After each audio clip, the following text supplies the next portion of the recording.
bago tayo mag-proceed sa application na ginawa ko about arithmetic sequence at saka geometric sequence. So, kailangan maintindihan muna natin ano yung pagkakaiba ng arithmetic sequence. No? Ito, yung sample na to, meron tayong negative 6, 1, 8, 15, 22. So, una-una, since may negative tayo, kaya pwede mo nang unahin dito sa gitna, no? Ang gagawin mo lang, isubtract mo lang muna to. So, 8 minus 1, di ba? Sabi ko sa arithmetic sequence, isusubtract mo lang yung magkadikit na number. Siyempre, from right to left. So, from right to left, 8 minus 1, 7. So, 15 minus 8, 7. 22 minus 15, 7. So, obviously, na meron siyang common difference. Pag sinabing common difference, pare-parehas ang kanilang difference. O yung pag subtract mo or i-minus mo yung dalawang magkadikit na number, ang sagot ay pare-parehas. Kaya meron tayong common difference na 7. So, yan ay arithmetic sequence. So, pag sinabi naman nating geometric sequence, no? Ito yun, 2, 4, 8, 16, 32. Okay. So, halimbawa, ang ginagawa ko kasi dyan, gagamitin ko muna yung technique ng arithmetic sequence. Isusubtract ko muna yung 4 saka 2, no? Pag subtract mo to, 4 minus 2, 2. 8 minus 4, 4. So, hindi common ang kanilang difference. So, alam ko na itong sequence number ay geometric sequence kasi ang gagawin ko lang naman dito is i-divide ko na. So, kung ano yung ginawa natin sa arithmetic from right to left, no? I-divide naman. Kanina is subtraction. Ngayon naman, i-divide o division, no? 4 divided by 2 is 2. 8 divided by 4 is 2. 16 divided by 8, 2. So, importante talaga malaman natin yung common difference at saka common ratio. Ratio ang kasing tawag dito, no? Yung sagot niya, yung quotient niya. Pag pinag-divide mo, yan, common ratio yan. Ngayon, using this formula, no? No, using my application pala, no? Yung binago ko na kasi ito. Pinagsama ko na itong dalawang application sa isang app, page, no? Ito. Ayan.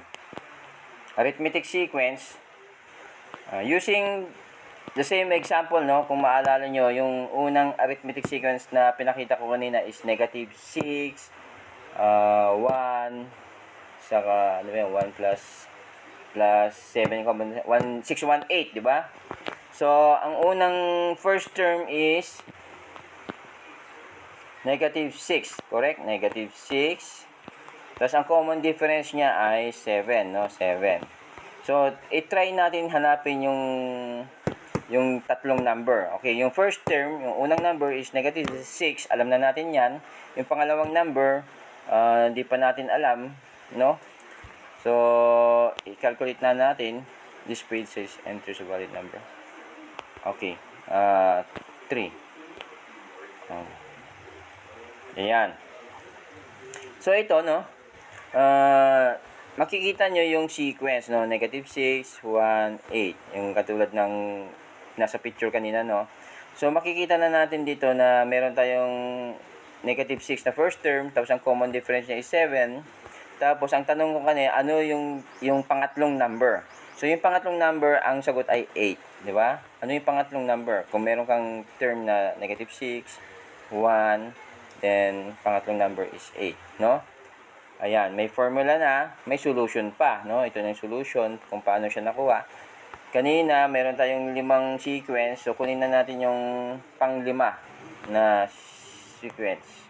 Ano yung pang-5? Okay, so, yan, tama. Negative 6, 1, 8, 15, 22. So, yung pang-5 term, no? O pang-5 number, no, sa Tagalog, 1, 2, 3, 4, 5. Yung pang-5 na number is 22. Paano nakuha? Ito yung solution niya, no? Yan. Solution, yan. Kasi a sub 5, ito na yung tinatanong ko. A sub 1, ibig sabihin, ito yung first term. Tapos, n, okay, kung pang-ilan, 5, tapos, given naman na yung negative 1, dati na yan, saka time is, yung D is yung common difference, yung pare-parehas na pag pinag-subtract mo yung mga magkakatabing number, no? So, 22. So, common difference is 22. Ngayon naman, for example, ayan. Ang tanong ko ngayon, no? So, ito yung end term, pang 5. Ngayon, ang tanong ko, paano naman kung ang kukunin natin yung given naman yung yung ito, yung halimbawa, dito. Ito na, given, halimbawa. Ito, negative 6, 1, 8, 15, 27, blah blah, 127. Ang tanong ko, pang ilan? Alam natin na yung negative 6 ay pang una, no? Number 1. Number 2 itong 1. Number 3 itong 8. 4, 5. Yung 127, no? Pang ilan? In which term, no? In which term?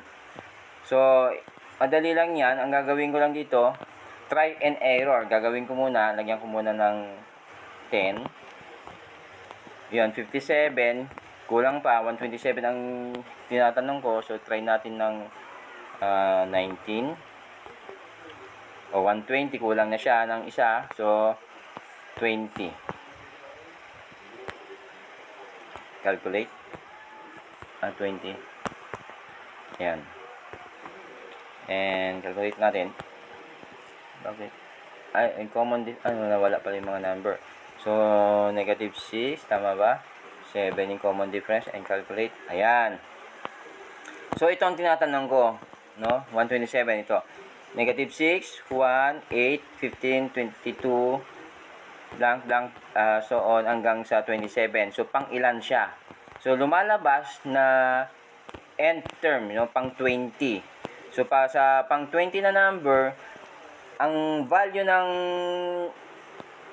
number sa 20th term ay 127. So, ganun din, no? Madali na lang siya using this application. So, i-try natin yung kanina, no? Sa geometric sequence. So, may reset na rin siya. Reset mo yan. Pwede na rin yan. Okay, sa geometric sequence, kanina example is 2, 4, 2, 2. Tapos ang common difference niya is 2. Yung first 3. Okay. Ayan, 2, 4, 8, no? 4 divided by 2 is 2. 8 divided by 4 is 2. Yan. Tama yan. Yan yung example. Ang tinatanong ko, ano yung pangatlong number, no? Ano yung pangatlong number? What is the third term, no? So, the third term is 8. Okay? Ayan. 8. So, ito yung third term. Ito. Tapos, ito na yung formula at ito na yung solution, no? Ng geometric sequence. So, hanapin natin yung pang 5. Okay? Ayan. So, same lang din siya, no? Yung kanina example, no? Yung pang-limang term is 2, 4, 8, 16, 32. So, ito yung sagot, no? 32, yung pang-lima, 32. Ayan na siya. May solution na siya, no? Geometric sequence. So, napaka-importante, no? Arithmetic sequence at saka geometric sequence. Magagamit nyo to pag kayo ay nasa grade 10, no? Grade 10, alam ko. College, no? Madalas din to, college. Tapos, pag mag-exam ka ng civil service, so, hindi ka na mahihirapan. Madali mo na siyang maintindihan. Civil service, sa board exam.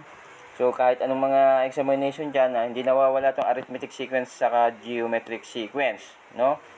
Ayan. So, kung pag kailangan nyo ito, i-PM nyo lang ako. Ayan. Para mabigyan ko kayo, no? PM nyo lang ako. So, arithmetic sequence at saka geometric sequence.